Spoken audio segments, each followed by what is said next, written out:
சூப்பராக இருக்குது, ரொம்ப நல்லா இருக்கு. நல்லா அந்த ragi powder sugar plus choco truffle cream எல்லாம் மிக்ஸ் ஆகி வண்டர்ஃபுல்லாக இருக்கு.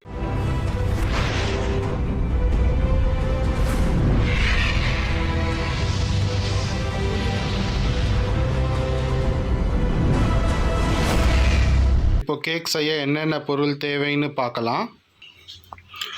2 கப் ராகி மாவு, 1 கப் மைதா, 2 முழு முட்டை நல்லா பீட் பண்ணி வச்சுருக்கேன், தேவையான அளவு சாக்கோ பவுடர் சுகரு, பாதாம் பவுடர், பேக்கிங் பவுடர், தேவையான அளவு தண்ணீர். எந்தெந்த பொருள் எவ்வளோ மிக்ஸ் பண்ணுறோன்னு நான் சொல்கிறேன்.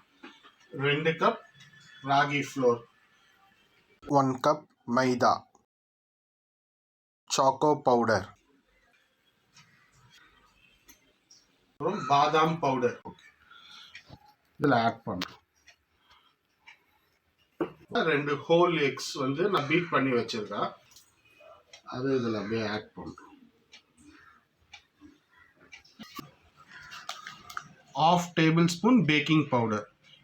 இப்போது நம்ம ஒரு 1/2 டேபிள் ஸ்பூன் பேக்கிங் பவுடர் இதில் போட்டிருக்கோம். தேவையான அளவு தண்ணி ஊற்றி வச்சுருக்கோம். அதை நல்லா மிக்ஸ் பண்ணிவிட்டு இதில் இப்போ நம்ம ஆட் பண்ணுறோம். ஸோ ஆட் பண்ண உடனே நம்ம இது எல்லாத்தையும் ஒன்றா கலந்து விடுறோம்.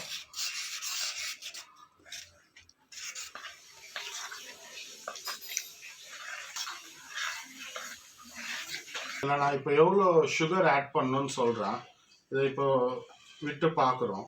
ஸோ இப்போ பார்த்தீங்கன்னா இந்த அளவு இருக்குது, ஒரு 1/2 இன்ச் இருக்குது. ஸோ 1/2 இன்ச்சுன்றதை நம்ம ஒரு யூனிட் அப்படின்னு இப்போ கணக்கு வச்சுக்கிறோம். இந்த ஒரு யூனிட்டுக்கு நம்ம எவ்வளோ சுகர் ஆட் பண்ணணும்னு பார்க்குறோம்.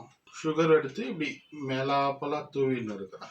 நீங்கள் ஒரு 1/2 டேபிள் ஸ்பூன் ஈஸ்ட்டும் இதில் ஆட் பண்ணிவிட்டு கேக் பேட்டரை ஒரு 4 to 5 hours ஃபர்மெண்ட் பண்ணுறதுக்காக விட்டுடணும். அதுக்கப்புறமா தான் கேக் பேக்கிங் ஸ்டார்ட் பண்ணணும். நான் அட்வான்ஸ் பேக்கர்ன்றதுனால ஈஸ்டெல்லாம் எதுவும் ஆட் பண்ணலை. டாப் சர்ஃபேஸ் எல்லாம் கவர் பண்ணுற அளவுக்கு சுகர் போடணும். அகைன் நம்ம இதை கலந்து விடணும், சுகரும் போய் சேரணும். விஸ்கர் வச்சு தான் எல்லோரும் பீட் பண்ணுவாங்க, ஆனால் நான் ஸ்பூனில் தான் மிக்ஸ் பண்ணிகிட்ருக்கேன். என்கிட்ட எலக்ட்ரிக் ஹேண்ட் மிக்சர் இருக்குது, அதை வச்சு இந்த கேக் பேட்டரை இப்போ நான் பீட் பண்ண போகிறேன். எல்லோரும் பீட் பண்ண எக்ஸில் தான் மாவுலாம் ஆட் பண்ணுவாங்க. நான் நிறைய கேக் பண்ணியிருக்கேன்றதுனால மாவில் பீட் பண்ண எக்ஸ் அண்ட் வாட்டரை ஆட் பண்ணியிருக்கேன். எப்படி பீட் பண்ணுவேன்றது பார்ட் 2 வீடியோவில் பார்க்கலாம். பீட் பண்ணும்போது நான் கொஞ்சமாக மைதாவும் சாக்கோ பவுடரும் ஆட் பண்ணேன், ஏன்னா இன்னும் திக் கன்சிஸ்டன்சி வேணுன்றதுக்காக. இதில் பார்த்தீங்கன்னா இப்போது தூய்மையான பசு நெய், ஏலக்காய் பொடி, சுக்கு பொடி இதை அப்படியே இதில் மிக்ஸ் பண்ணுறோம். லைட்டாக அப்படியே மிக்ஸ் பண்ணலாம், இது ஆப்ஷனல் தான்.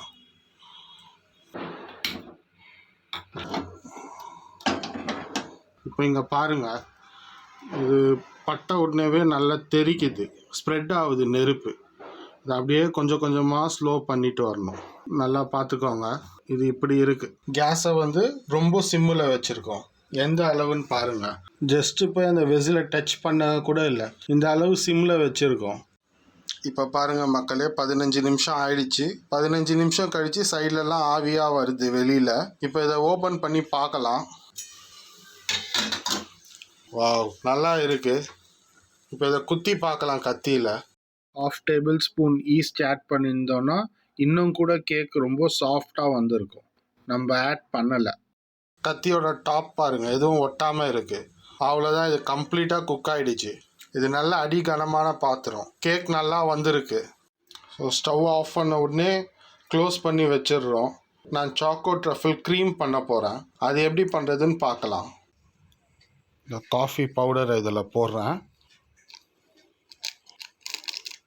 ஒரு 1/2 டம்ளர் ஹாட் வாட்டரை இதில் ஆட் பண்ணுறேன்.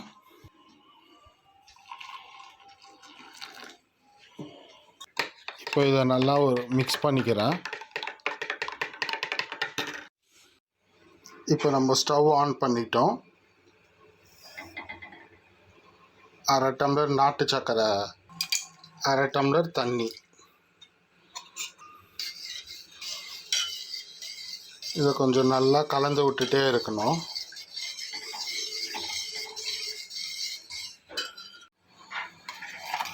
இதை நல்லா கலந்து விட்டுட்டே இருக்கும் போது பாருங்கள், இதுலேருந்து பபிள்ஸாக வருது.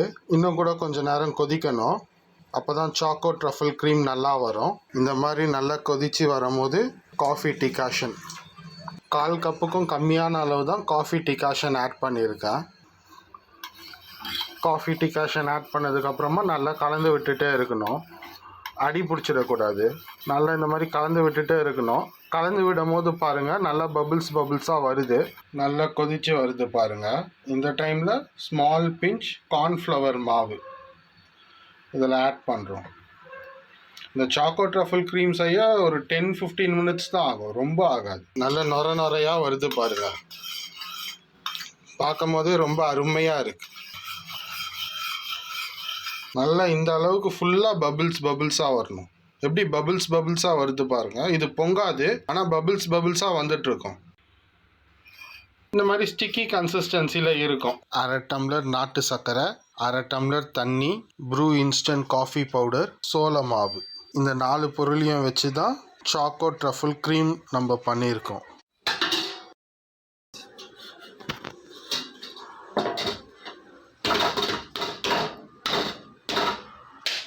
நான் இப்போ கேக்கை கட் பண்ண போகிறேன்.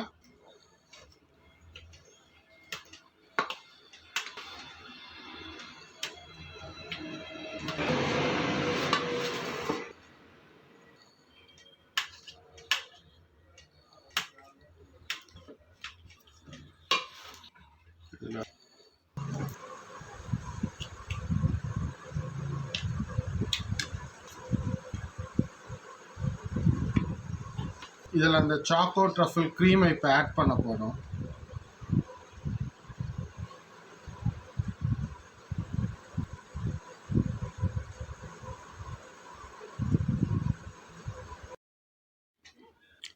Homemade ragi cake.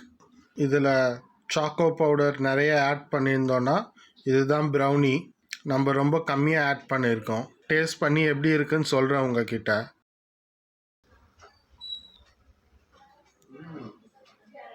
சூப்பராக இருக்கு, ரொம்ப நல்லா இருக்கு. நல்லா அந்த ragi powder sugar plus choco truffle cream எல்லாம் மிக்ஸ் ஆகி வண்டர்ஃபுல்லாக இருக்குது. சூப்பர்.